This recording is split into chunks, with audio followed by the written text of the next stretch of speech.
Hello and welcome to That Dude Rambles. I'm your host Brian, and today we're going to be replacing the rear shock on my 2008 Yamaha R6. This is a fairly factory bike. I've made a few changes to as I've built it into a track bike. Nothing altered inside the motor though. We'll go over some of the changes as we open it up. This is a factory R6 shock that I picked up off eBay for very, very cheap, I think 50 bucks. And then I sent it over to MC Technologies and I had them install the Race Tech gold valve kit as well as the rebound separator. I did this because apparently this shock shares the same valving internally for compression and rebound. So it limits the amount of adjustability we can get out of it.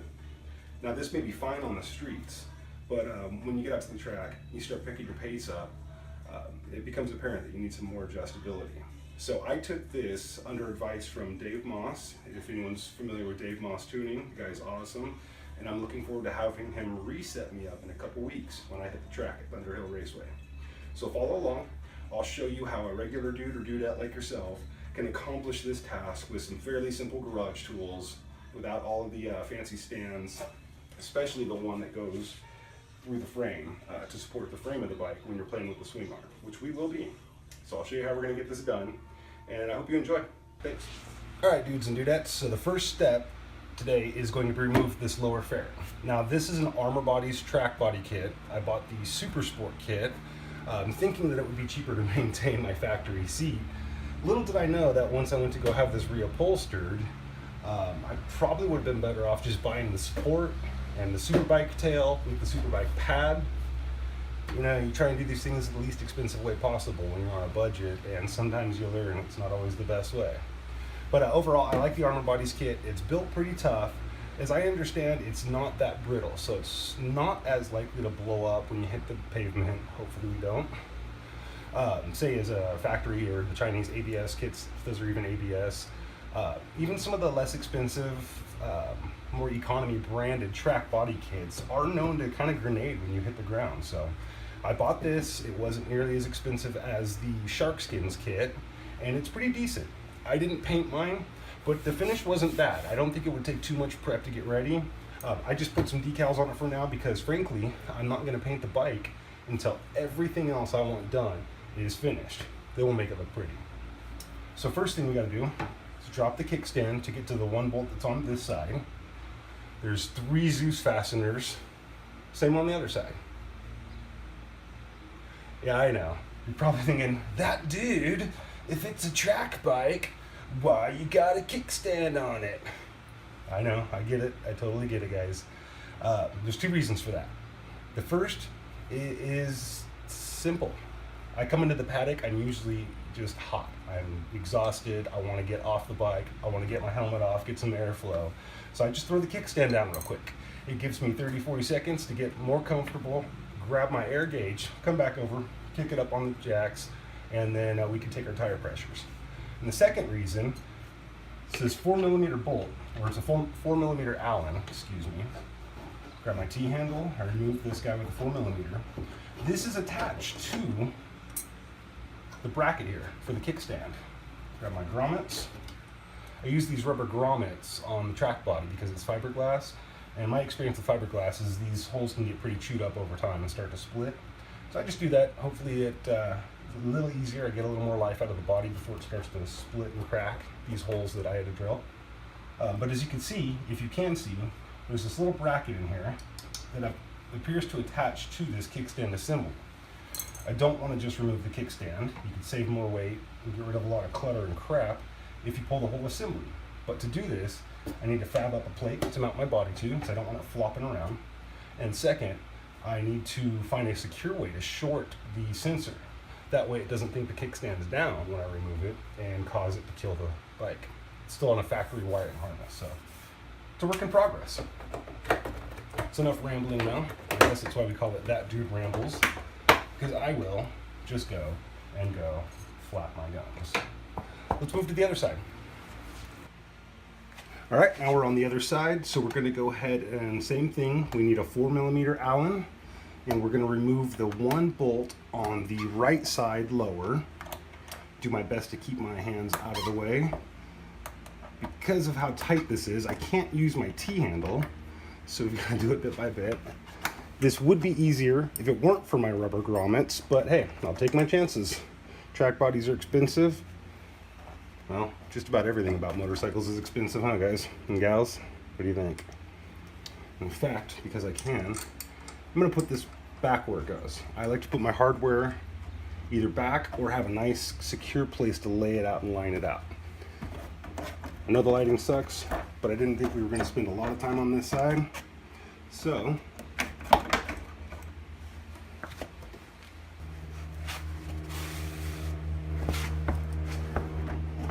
and with the help of some creative editing, you don't have to know how much I actually wriggled and wrestled with that for a moment. But now, we've got the lower track body removed. We'll set this out of the way. Alright, so the next steps we have are to remove the seat and the gas tank. We'll start with a 5mm and remove these 2 bolts on the seat.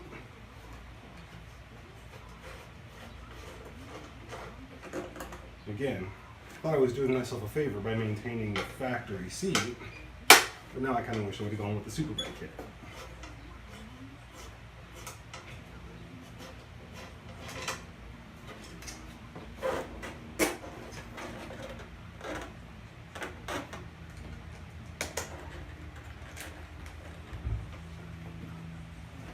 So the next thing we want to do is remove these black plastic pieces.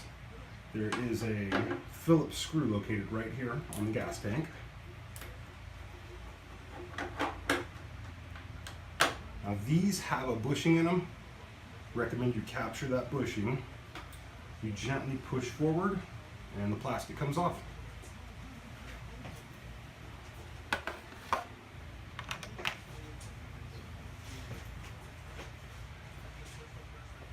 We'll repeat the same process on this side.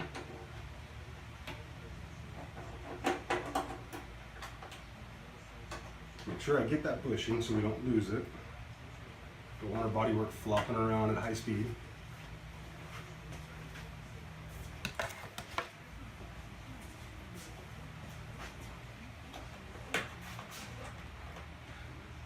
Now I don't know if you can see in here, but my ECU has actually been flashed, again by MC Technologies.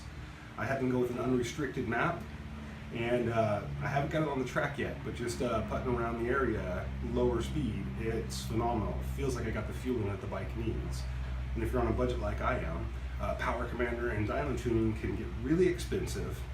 So for the time being, we're going to experiment with the unrestricted flash. And just so you know, the bike has 2005 headers, so it does not have the cats in the header like this 2008 model should. It has a 2-into-1. I'm not sure what bike it's off of because there's a weird bracket that doesn't even go into anything, but it fits. And then the GYTR slip-on. Somehow it all comes together. So anyways, while I'm in here, before I go any further, I'm going to remove the negative terminal on the battery, or the battery leads I should say. And I'm doing this because we will be spilling a little bit of fuel as we pull the tank off, and we'll be undoing some connectors. Now, I have no reason to believe that there should be anything in there, but why take the chance? I spent 15 years in the low voltage community as a technician. Got damn good with a meter, enough to know that there's a lot of weird crap that happens with electricity we can't explain still. So, let's move on. Let's get this gas tank up. Got my handy dandy denim tool pouch back there. 5mm, the front of the gas tank. Remove this, set this in a safe location on the workbench. Now, you can see that there are 2 more 5mm here on this side of the tank down low. And kind of like those plastic pieces, there are some bushings on here we want to retain as we remove these. It's very important that we don't lose this bushing here. So I'm going to remove the other side as well. And you'll see a Phillips screw that appears to keep this plastic portion of the tank cover on. You don't need to worry about those. Just the 5mm Allen and its bushing.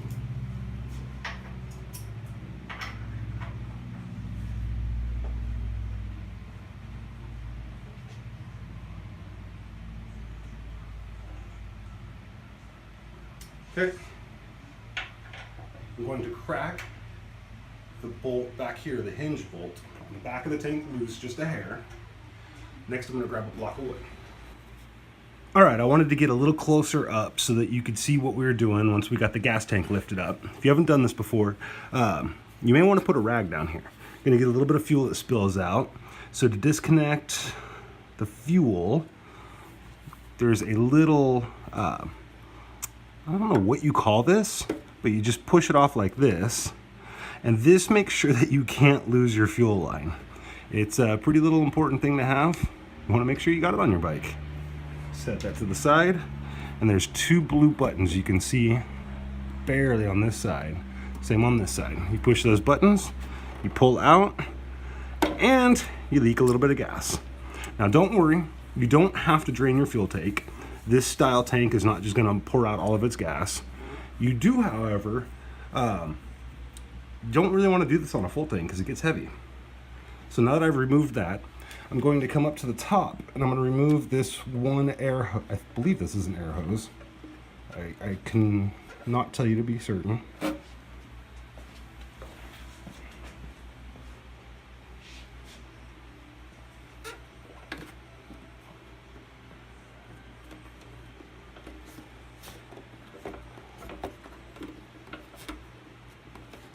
Try and peel the hose down without just yanking on it, so that way I don't just pull and tear. This hose might be as old as the bike, so I don't want to just yank on it. Now your bike may be a little different. You can see I'm trying to keep this hose to the side because it's my upper hose. I want it to stay up high. If you can see, this other hose actually comes down here to the tank and then connects to another unit that goes out. Your setup may be a little different. I don't know how much of this was messed with when the previous owner did the catalytic converter delete, the exhaust, the white pipe. They did the air cleaner, and they also bypassed, I think, the X-up valve as well as some other emission stuff coming out of the top of the valve cover. All right, let's get this green electrical wiring harness removed. Now, the other side is not green, so remember what you unplugged and where it went. If you need to, don't be shy. Take a little tape and mark it. Just taking a moment to mark your stuff will help you immensely down the road. Let's move to the other side so we can get a better view of those last two pieces. All right, this looks like a pretty good view here. You can see I'm going to remove this lower, I'm guessing emissions hose again. I'm going to try and gently peel it back and not just rip on the hose. And there is another white connector on this side. We'll remove that and lay it off to this side. Okay, now we'll remove a little piece of wood. Just gently let the tank down some. I don't know if you guys are picking up that helicopter on the microphone. We've got an airport in the area, so we do get some noise. I hope it's not a big disturbance. I'm going to take my 5mm T-handle and I'm going to finish removing the bolt out of this hinge back here. And I just felt it settle on one side. Yep. And the bolt's done. What I'm going to do is just gently lift up. Let me put one thing away. I've only got so many digits. I'm just going to gently lift up on the fuel tank and set this to the side. Alright, I just had a quick thought. I don't need to, and your mileage may vary, but I'm going to remove the GYTR slip-on real quick. I have access to the dog bone and ultimately to the bolt in here that I need to get to on the bottom of the shock, but it just looks like it's going to make it a lot easier. So I'm going to take a 6mm and remove the bolt from the can itself that attaches to my Woodcraft rear sets. And as you can see, again, I went kind of cheap. I didn't get the fully adjustable Woodcraft rear sets. In fact, the ones I got, they're great, up and back, fixed location, but they do reuse some of the factory bits and fixings. Now if that's loose, we take our 5mm down here on the collar, loosen this up just a hair, we'll just gently remove our slip-on. Alright, hello. It's kind of cheesy, huh? This next part is very important, but a little dicey. The reason is because I don't have any means of supporting the frame of this bike. My understanding, I'm not a physics major, if you will, but my understanding is that as soon as I remove the dog bone and start to pull the rear shock out, the subframe is going to want to collapse down to some extent. So to prevent this, without all the coolest, latest, greatest shop tools, we first want to make sure we are in first gear so the rear wheel will be locked in place. You grab a very simple and inexpensive floor jack like this. And you can pick these up in an auto parts store. Fairly inexpensive if you don't have a vehicle that comes with one. Then I'm going to take a trusty block of wood. Now it's kind of hard to see, I think, from your angle, but there's a nice little cleft here with 4 holes to mount the factory, what is it, the tail? Undertail? I don't know what they call those anymore. I don't care. But it looks like a pretty decent place to get a block of wood in there. Now if I can get this secure, this is going to be a great place to secure the subframe of the bike so that it doesn't try and collapse as soon as I start to undo the rear shock. Now again, this isn't ideal. Don't try this at home sort of deal applies. I'm willing to take the chance. I've done this before to replace rear shocks on a couple bikes. So let's give it a couple cranks and see if this looks doable. That does. That actually feels really good and secure. Obviously it's jiggling a little bit, but I can't seem to dislodge this, which is very important. Tire's not going to move. Jack's not going to go anywhere. Let's get started. All right, so now you can see exactly why we took the trouble to remove the seat and the gas tank. It's to get to the shock itself. The way that Yamaha designed this bike, we have no real access to the hardware that mounts the shock here without cracking loose this bolt on top. So I've got a 19 millimeter on my breaker bar. We're gonna go ahead and crack this loose. Now this is a lock nut, so we're not gonna undo this entirely. We just wanna back this off so that the lock nut is no longer a factor. All right, so our next step is gonna be to loosen the bolt on the dog bone. Now I'm gonna start on the opposite side of the bike with a 17 millimeter socket and my breaker bar.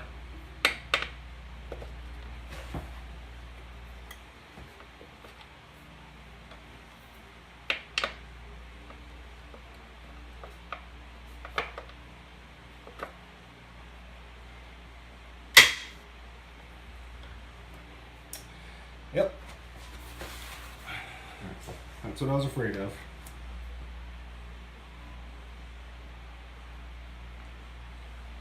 Probably shouldn't be doing this, laying down on the job. Y'all are gonna start calling that dude lazy. But it looks like I'm gonna have to put a 17 millimeter on this side. Ooh, yeah. I wonder.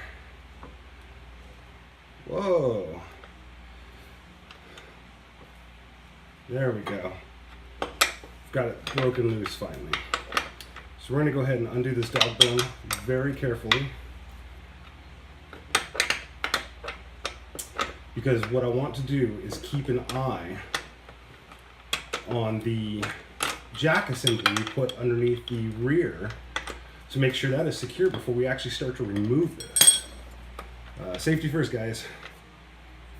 Doesn't matter how great the work you do is. If you drop a bike on your head and you can't make it to your next track day, or next ride with your friends, whatever it is, however you get your kicks off on your sport bikes, I'm not here to judge, just here to help answer some of the how-tos. Wow, it feels like I literally lined that up perfectly. I'm gonna get my head out from underneath the bike and we're gonna go ahead and remove this bolt from a safe angle and see how we've done.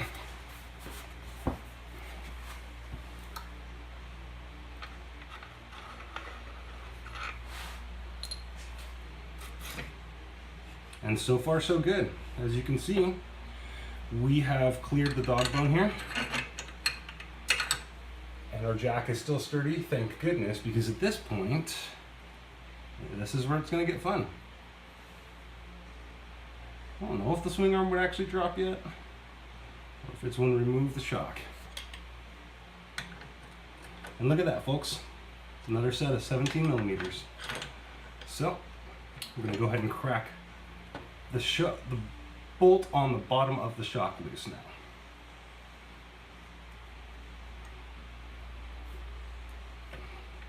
Or not.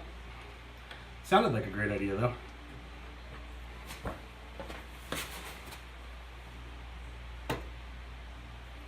And again, that dude's gonna get caught lazy, laying down on the job.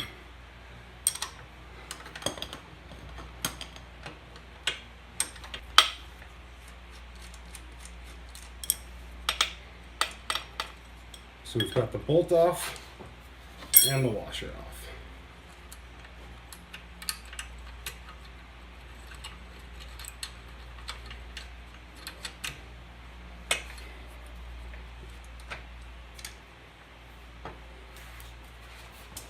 And same thing, I'm gonna get my head out from under here before I go to remove this bolt.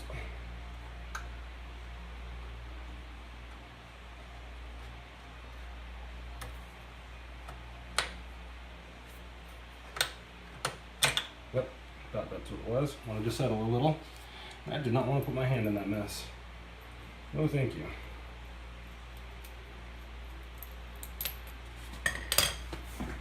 Alright, so now as you can see, the dog bone and the bottom bolt on the shock are removed. Now we move back up to the top. Okay, so the next thing we're going to do is take our lock nut, we're going to back this out all the way off, and I just checked. In my case, I'm a little on the lucky side because it looks like I can get my 14mm box end and a 14mm socket on a breaker down in here, and that feels pretty good.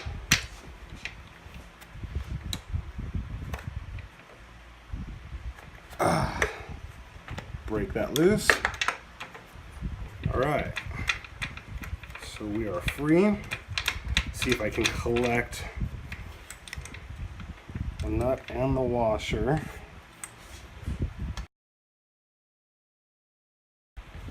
I apologize for that. Due to a non-factory bracket down below the bike, I found it incredibly difficult to get the dog bone to slide out of the way we needed.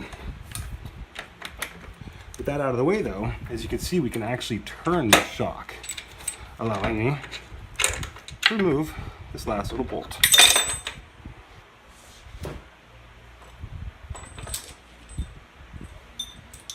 Put this here, this here. So now we have the shock. We simply tilt it towards the back. If we can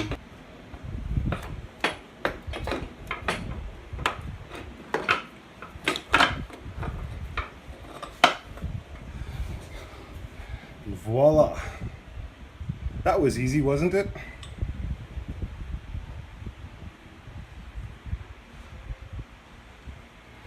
Now looking at this looks like this may have been some good timing on my part. It looks like this guy may have been leaking. Oh yeah, they're really oily. So this thing is probably ready to be serviced. So good timing. All right, dudes and dudettes. So I feel like I didn't do a very good job of showing you how I got the shock out. So I'm gonna go ahead and lift up a little bit very carefully on my jack assembly here to create a little bit more room between the subframe and this pocket down here that we put the shock in. That's about good. I'm getting a little bit of movement. Still feel secure. Safe enough to put my hand in. All right, so we've got the new shock here. So all we're going to do is literally facing back, top back, we're gonna slide this. You know, I've got to time this better with the airport and the helicopters, don't I? All right, well now that that noise is gone, so we just gently slide our rear shock down in, and I'm just gonna let it rest on a portion of the dog bone for now. We'll switch camera angles and show you how we button this up. So as you can see, I was able to spin this at a slight angle, and that's what it takes to get this bolt in place. Oh, is that fun or what? Can't wait to do that again, shall we?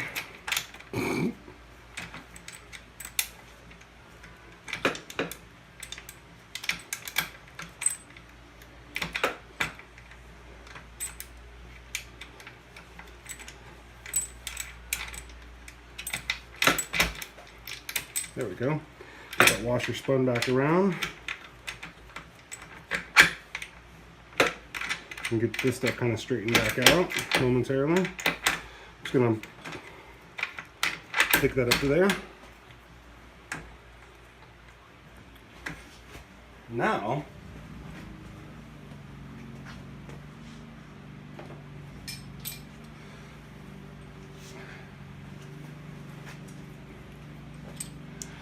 I'm going to secure this bolt back in here.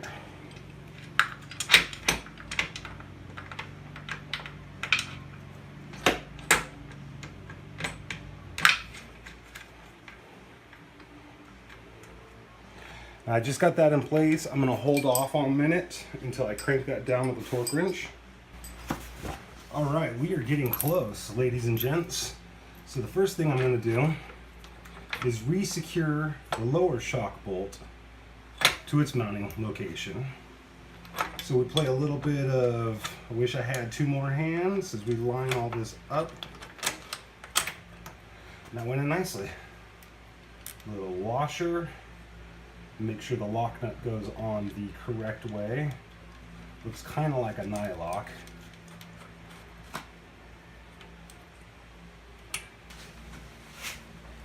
So for this bolt, we are going to torque this one down because when I put the dog bone back, we won't have access to it. Now the remaining bolts, I want to wait until the bike is fully resting on its own weight to torque down. So we're going to refer to our owner's manual here. Actually a service manual. And we're going to take a look. Our torque spec for the rear shock absorber assembly lower nut is 30 foot-pounds of torque. So let's go ahead and start driving this in. This is a 19 millimeter.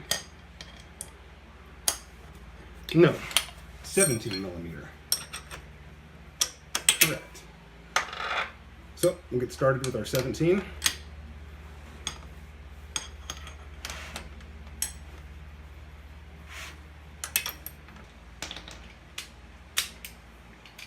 Okay, so we've got our 17 millimeter set to 30 pounds of torque.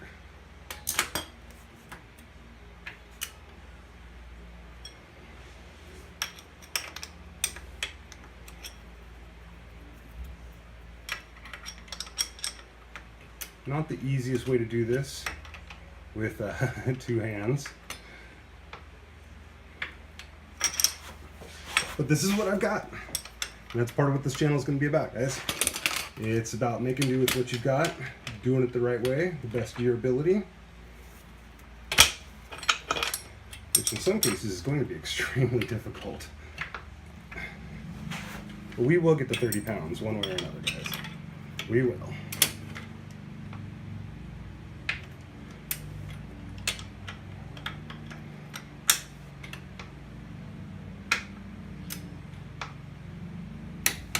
There we go, 30 pounds achieved on the lower. So our next step is to put the dog bone back. Now we may or may not have to move the bike around with the jack a little bit. Looks like we are close, but not quite. So let me think. We want to lower. There we go. And you can feel, yep, that's perfect. So that bolt slides right in.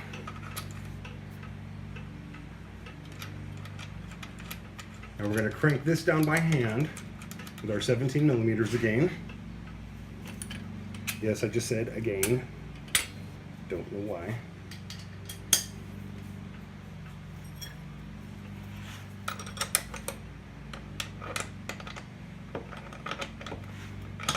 Now for the dog bone, we are going to wait to torque this down again until we have everything hand tightened and we're ready to load the bike back onto its suspension under its own weight. So let's run back up top. All right, we're back up top again. I'm going to go ahead and make sure that the shock absorber assembly is completely straight. And again, we're not torquing yet. I'm not going to torque to spec. Just going to get everything secured. Might be easier said than done.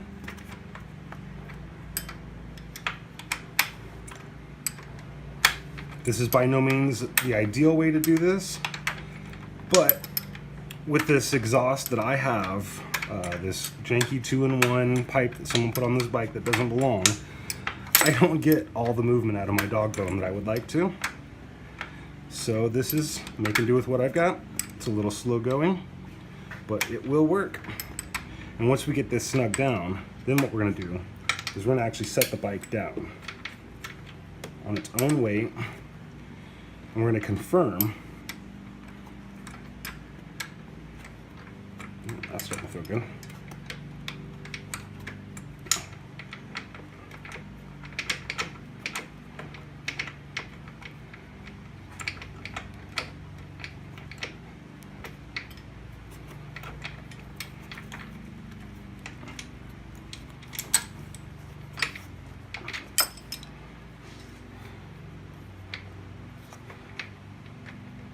All right, so we're gonna go ahead and jack the bike down. And this should be the last time. I'm gonna slowly bring the bike down and watch to make sure that this little tab comes all the way up to rest against the plate. Which, yep, looks like we are now loaded. In fact, jacks out.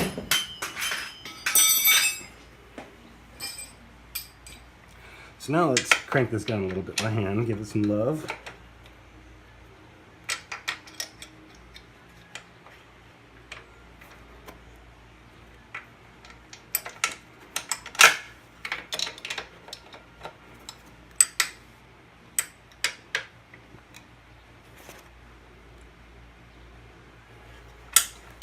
All right, now we can go ahead and proceed to crank the rest of these down.